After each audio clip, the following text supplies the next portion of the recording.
Assalamualaikum warahmatullahi wabarakatuh. Jadi ada bro yang tanya, gimana sih rasanya kalau ban meletus di jalan? Ya, soal ban meletus ini ada ada perbedaan. Si bro nya ini mungkin bukan orang yang sering naik motor, belum lama pengalamannya naik motor, jadi nggak pernah merasakan ban meletus gitu ya. Dan mungkin persepsinya ban meletus di motor itu dianggap sama dengan ban meletus di mobil ya. Yang beda jauh ya. Jadi kalau ban meletus di motor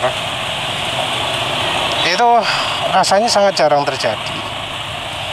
Yang pertama adalah karena kebanyakan motor itu menggunakan ban yang ada ban dalamnya.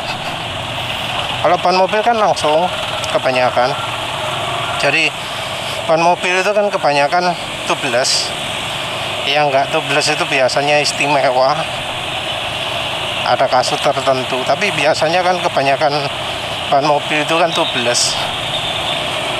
Dan ban tubeless mobil itu juga beda dengan di motor. Jadi satu ya, kejadian ban meletus jarang itu karena di motor itu lapis-lapis, ada ban dalam, ada ban luar. Terus yang kedua juga, kalaupun bannya pakai ban tubeless, modelnya beda dari ban yang pakai mobil ya. Jadi modelnya beda dari ban mobil. Kalau ban mobil tubeless itu namanya dinding ban masih jelas ya. Sementara itu ban motor yang tubeless seringnya yang ban lebar. Jadi memang ada sih yang ban nggak lebar tapi tubeless untuk motor matic, tapi kan kebanyakan pakai ban dalam. Dan itu juga modelnya beda. Kalau di motor itu modelnya bulat, ban tubelessnya. Kalau di mobil bannya bentuk persegi. Jadi ada dinding ban dan bagian bawah itu terpisah.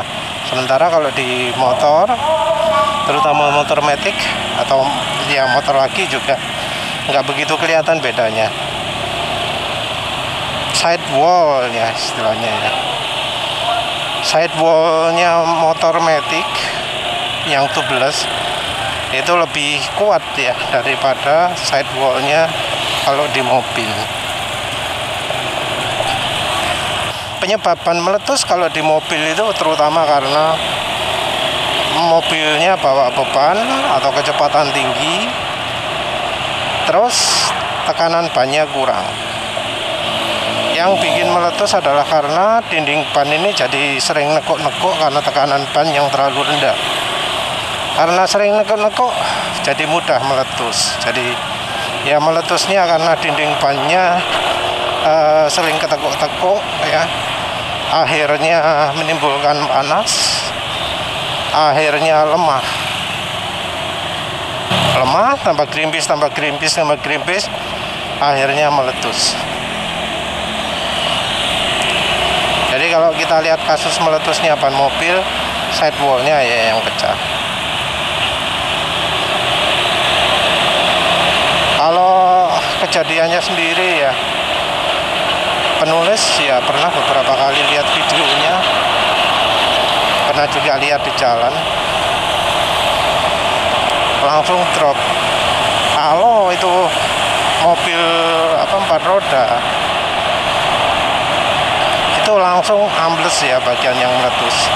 Kalau bagian truk ada biasanya kebantu oleh ban lain.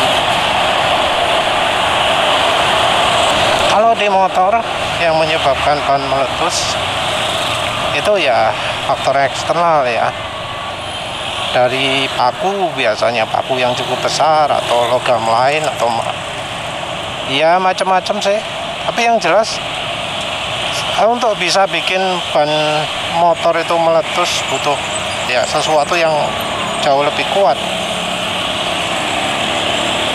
Dan meletusnya mungkin bunyi dor gitu, tapi nggak akan sampai se ekstrim yang di mobil.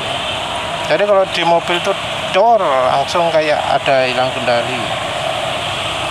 Kalau di motor dor itu cuma tekanan angin berkurang secara drastis, nggak terjadi langsung kayak truk mungkin ada dore keras sampai ada debu macam-macam. Kalau di motor rasanya nggak akan ada debu kalau itu lewat jalan berdebu.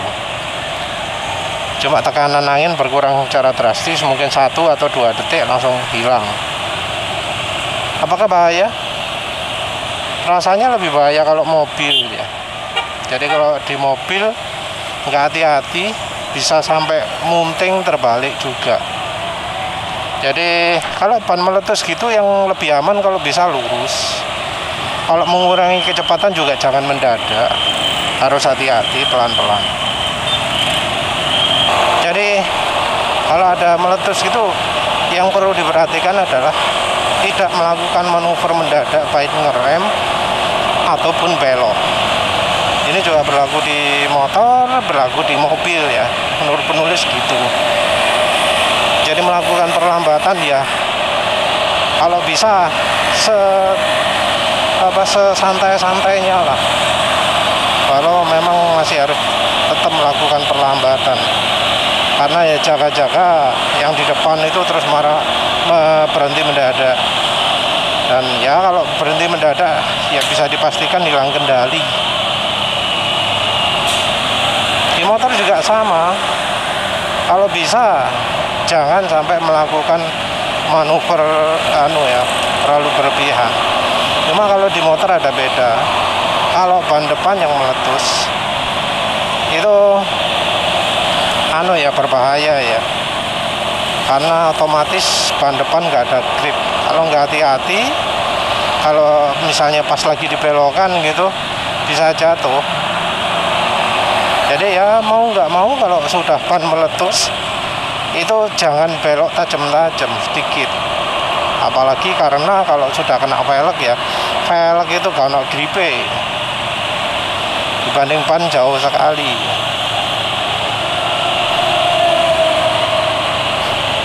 Kalau ban belakang yang meletus itu masih bisa ya, lebih mudah dikendalikan. Walau gripnya jadi sangat minim, tapi masih relatif lebih mudah lah dikendalikan. Seringnya kejadian ban gembos itu ya biasanya sih kalau misalnya karena baku atau apa, bocornya nggak langsung 1-2 detik habis ya. Biasanya ya 1 kilo habis anginnya. Kalau bannya tubles ya bisa besok paginya. Jadi yang sering terjadi itu bocornya pelan-pelan. Yang kalau orangnya perhatian ya bakal tahu. Tiba-tiba kok jadi goyang-goyang, kok nggak stabil. Ternyata bannya gembos. Dan biasanya sebelum anginnya betul-betul habis sudah bisa merasakan. Kalau ban sudah gembos ya usahakan jalan itu tetap lurus, karena biasanya kalau belok ya bisa tersingkap bannya. Belum lagi kalau pakai ban dalam itu bisa hancur ya, kena lindes velg. Jadi kita ke ban dalam itu keinjak-injak sama velg lawan aspal, bisa sobek ya. Kalau udah sobek ya sorong gitu. Kalau ban tubeless biasanya bocornya ya di rumah. Ada sih yang karena saking atau tambal ban dikendarai dalam keadaan bocor. Kalau sudah gitu ya biasanya makin parah bocornya. Kalau ban tubeless solusinya antara ganti ban atau pakai cairan anti bocor. Penulis sudah nggak rekomendasi lagi dipaku ya, karena dipaku kalau kurang sempurna masih bocor, biasanya ya nambah sumber bocor juga. Lagian biasanya ban tubeless itu terlalu sensitif terhadap debu, jadi ya kadang anginnya selalu tetap keluar dari sela-sela velgnya walau kondisi velgnya mulus. Jadi harus mengorbankan pentil ya kalau mau pakai cairan nanti bocor. Cairan nanti bocor ya harus pilih yang terbukti. Boh, dipalsu apa enggak? Ya wes lah, itu saja. Terima kasih udah menonton. Assalamualaikum warahmatullahi wabarakatuh.